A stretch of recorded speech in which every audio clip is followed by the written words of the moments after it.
सभी आत्माओं को प्रणाम।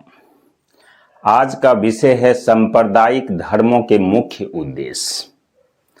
हर व्यक्ति का कर्तव्य है कि वह जिस धर्म को मानता है उसके मुख्य उद्देश्यों को जान ले, क्योंकि जीवन में किसी भी चीज को जाने बिना मान लेना मूर्खता, कायरता या गुलामी है। इनके कुछ मुख्य उद्देश्य जो इस प्रकार के हैं। शासक को ईश्वर मानकर पूजना और उसके लिए जीना मरना। शासक के चरणों में नतमस्तक रहो तो आस्तिक और राष्ट्रभक्त, अन्यथा नास्तिक और राष्ट्रद्रोही हो। शासक के अन्याय, अत्याचार, दुष्कर्म और पाप पर पर्दा डालो। सांप्रदायिक धर्म की खाल ओढ़कर अन्याय, अत्याचार, अनीति, अपराध, कुशासन, भ्रष्टाचार, दुष्कर्म, नाकामी और पापों को छिपाओ। शासक महामूर्ख हो तो उसे विश्व गुरु कहो और जनता विद्वान हो तो उसे महामूर्ख कहो। शासक जो करे वह धर्म और वही जनता करे तो अधर्म। यदि शासक दुष्कर्म करे तो वह प्रेम की परिभाषा और प्रजा करे तो दुष्कर्म की परिभाषा।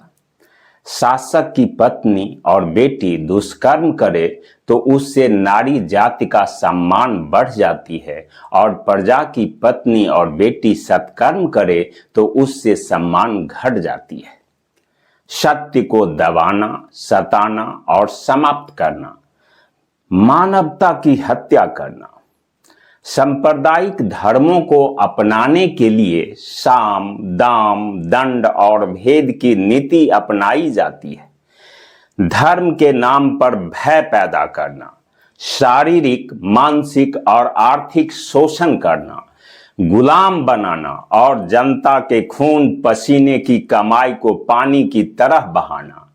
धर्म के नाम पर जीवों की हत्या करना, धर्म की आड़ में व्यापार, देह व्यापार और तस्करी करना।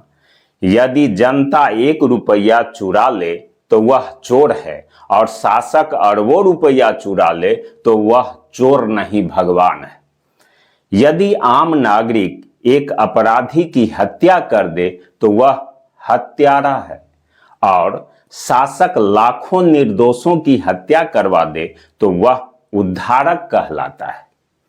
यदि एक नागरिक दूसरे संप्रदाय के धार्मिक स्थलों में चला जाए तो वह अधर्मी और संप्रदाय द्रोही है और शासक सभी संप्रदायों के धार्मिक स्थलों में जाए तो वह धार्मिक और राष्ट्रभक्त है।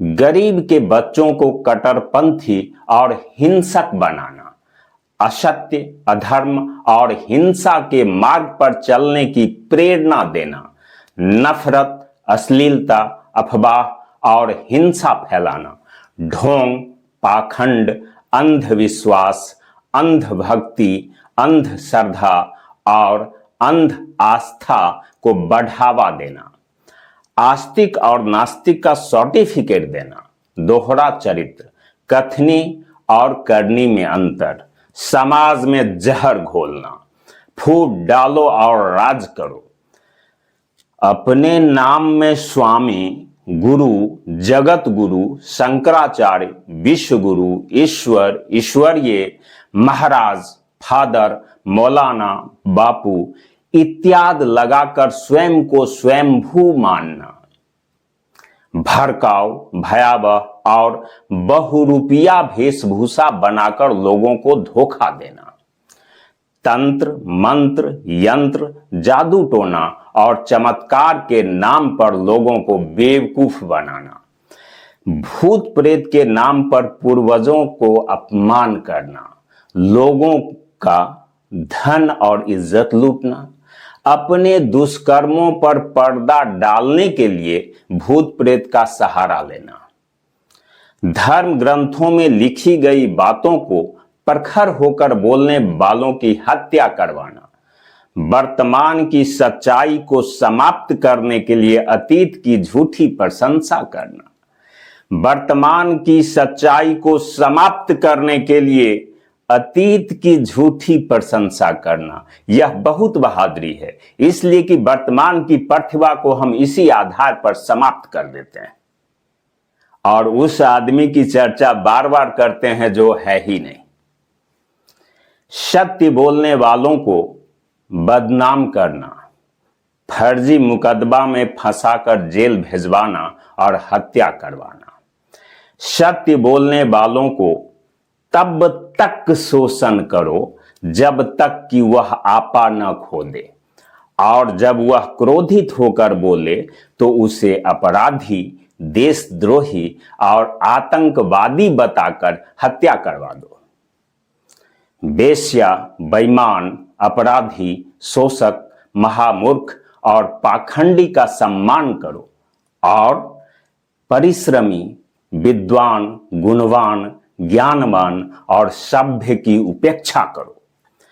ईश्वर, आत्मा और सर्वात्मा धर्म की प्रति नफरत का बीज बोना। मैं सांप्रदायिक धर्मों के मुख्य उद्देश्यों को सबके सामने रख दिया है।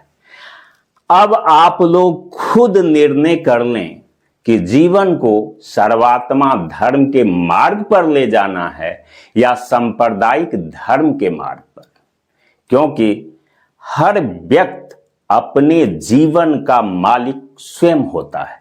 हाँ, ये सत्य बात है कि स्वतंत्र होकर जीने वाला मानव जीवन भर किसी न किसी का गुलाम होके अवश्य जीता है। फिर भी मैं आपसे निवेदन करता हूं कि आप स्वतंत्र जिएं और स्वतंत्र ही निर्णय लें। सबका कल्याण हो। बहुत बहुत धन्यवाद। बहुत बहुत